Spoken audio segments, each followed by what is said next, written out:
여러분, 그 사람의 믿음은 평상시엔 잘 알지 못하지만 고난과 환란이 오면 그 사람의 믿음이 진짜인지 그렇지 않은지 알 수가 있습니다. 정말 고난과 환란이 왔을 때 그 사람의 믿음의 진가가 드러나게 된 것이죠.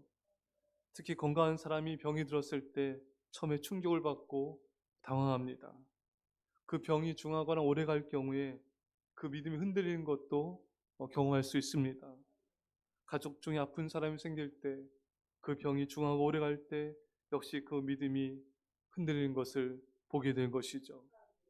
또 여러 가지 큰 일들을 겪으면서 우리의 믿음이 흔들리고 불안에 빠지기도 하는 것입니다. 오늘 본문의 귀신 들린 아이의 아버지는 얼마나 충격을 받았겠어요. 왜?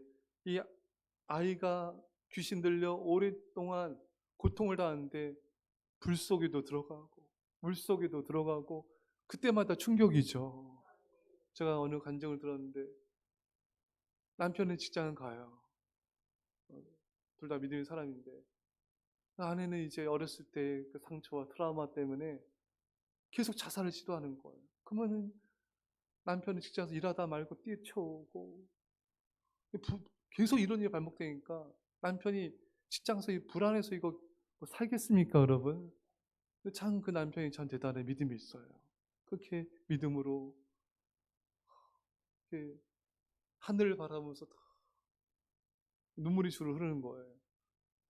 아내가 또 언제 이럴지 모르니까 계속 아내를 달래주고 안돈시키고 기도해주고 계속 또 응급실에 또 데려가고 잠깐 남편의 믿음이 참 대단하다.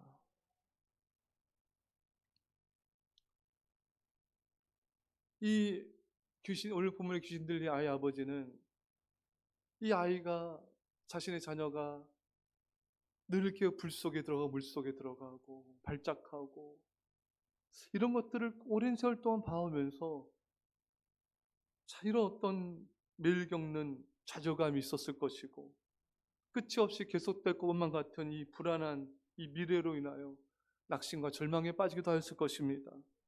믿음이 흔들리고 믿음이 떨어질 수 있는 그런 상황이죠.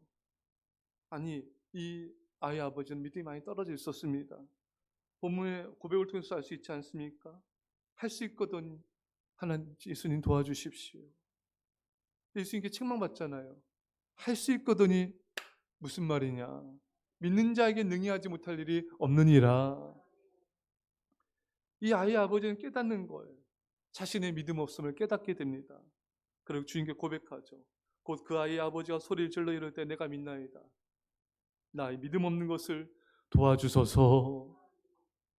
나의 믿음 없는 것을 도와주소서. 이 큰 환난과 고난을 겪으면서 자신의 믿음 없음을 깨닫게 되는 거예요. 여러분, 우리도 마찬가지입니다. 이 평상시에 이런 정말 얕은 어떤 이런 고난과 시험을 당할 때는 모르는데 정말 큰 고난과 환난, 이런 질병과 아픔을 겪으면서 정말 나의 믿음 없음을 깨닫게 되는 것입니다.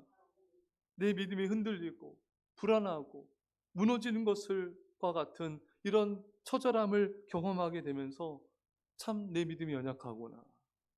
내 믿음이 이렇게 흔들릴 정도로 굳건하지 못하구나라는 사실을 깨닫게 됩니다.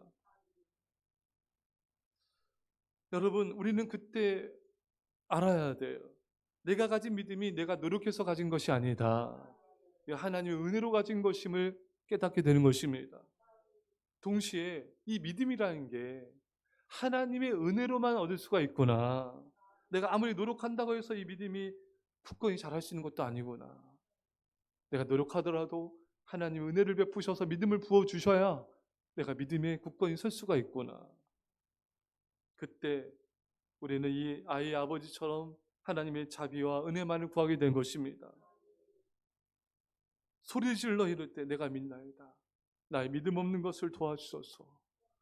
여러분, 우리도 고백해야 돼요. 주여, 제가 믿습니다. 제 믿음 없는 걸 도와주십시오. 제게 믿음의 믿음을 더해주십시오. 그래서 매일 여러분 믿음을 강구하셔야 돼요. 여러분, 얼마나 우리가 많이 여러분 흔들리는 믿음입니까, 여러분? 그렇잖아요, 여러분? 얼마나 많이 불안해하는 믿음입니까? 얼마나 여러분 염려하는 믿음입니까, 여러분? 굳건하지가 않잖아요. 예. 너무 이렇게 어린아이 같은 믿음일 때도 많고, 너무 이렇게 나약한 믿음일 때도 많고, 용기 없는 믿음일 때도 너무 많은 거예요. 예. 저에게 목회를 하다 보면은 참 믿음이 있는 것 같은데, 이 결정적인 순간에는 참 믿음이 없는 성도들이 너무 많아요.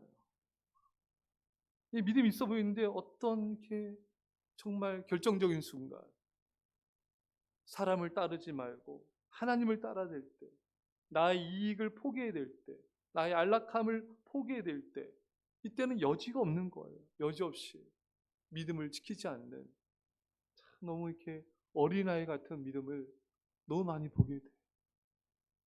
참 이게 참 믿음이 아닌 거예요. 여러분, 참 믿음은요, 위기가 올수록 주님을 따릅니다. 참 믿음은 여러분, 어려움과 환난이 올수록 나를 내려놓는 거예요.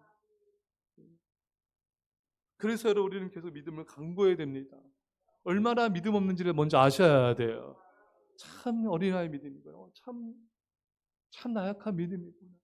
하나님을 바라보지 않는 정말 세상을 바라보고 사람을 바라보면은 거룩하지 않은 믿음이구나. 이걸 빨리 깨달아야 되고, 정말 간절히 믿음을 기도하셔야 돼요. 여러분, 정말 믿음을 간절히 기도하십니까? 간절히 기도하셔야 돼요. 안 그러면 아직도 못 깨달은 거예요. 깨달으시고 기도해야 됩니다. 여호수아처럼 강하고 담대한 믿음, 굳건한 믿음, 약속을 성취한 믿음을 주십시오. 아브라함처럼 바랄 수 없는 중에 바로 확실한 믿음, 여호와께서 능히 이룰 줄 믿고 영광 돌린 믿음, 약속을 성취하는 믿음을 주십시오. 요셉처럼 어떤 상황에서도 감사 찬양한 믿음, 요처럼 어떤 환난에서도 주님을 바라보고 믿음을 지키는 그 믿음을 달라고 기도해야 됩니다. 에서처럼 죽으면 죽으리라, 하나님 뜻 붙잡고 나가서 목숨 걸고 나가서 나와 가정과 교회와 민족과 일방을 살리는 그 믿음을 주옵소서.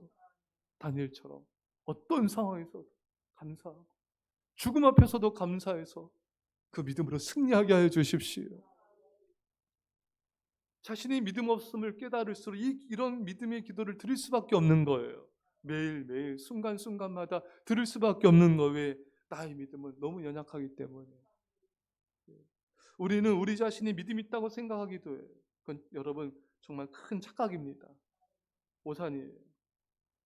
정말 큰 환난과 위기를 만나면 내 믿음이 진짜 믿음이 아니구나. 이게 가짜가 많이 섞여 있구나. 그리고 이 믿음이라는 것이 내 힘으로 얻을 수 있는 게 아니구나. 오직 하나님의 자비와 긍휼로만 얻을 수 있음을 깨닫게 되는 것입니다.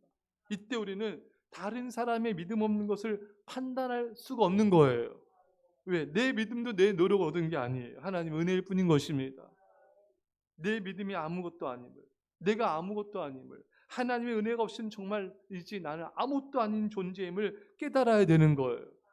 하나님의 은혜 없이는 정말 나는 한순간도 살 수 없는, 그래서 매일매일 순간 하나님만 전적 의지하는 삶을 살아가야 되는 것입니다. 그래서 순간순간 주님을 의지하지 않고는 살 수가 없는 걸 알기 때문에,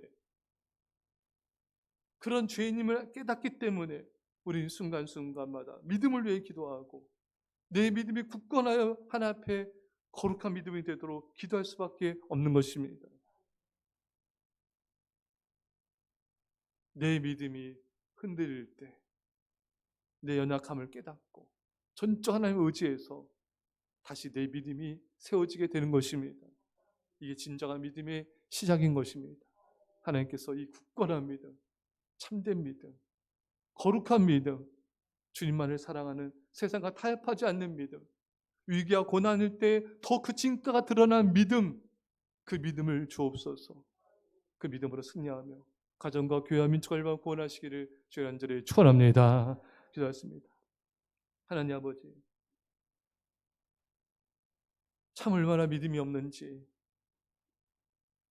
얼마나 잘 타협하는지, 얼마나 사람 말에 잘 따라가는지, 얼마나 위기와 혼란 때 도망가려는 믿음인지, 얼마나 잘 흔들리고 염려하는 믿음인지 주님 우리를 불쌍히 여겨주시고 용서하여 주옵소서.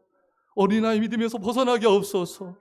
가짜 믿음이 아니라 참된 믿음을 주옵소서. 세상을 변화시키고 영혼들을 구원하는 믿음을 주옵소서. 사람을 살리고 세우는 믿음을 주옵소서. 주님을 사랑하는, 세상을 구원하는 믿음을 주옵소서. 큰 믿음, 담대한 믿음으로 승리케 하여 주옵소서. 감사드리며 예수님의 이름으로 기도합나이다. 아멘.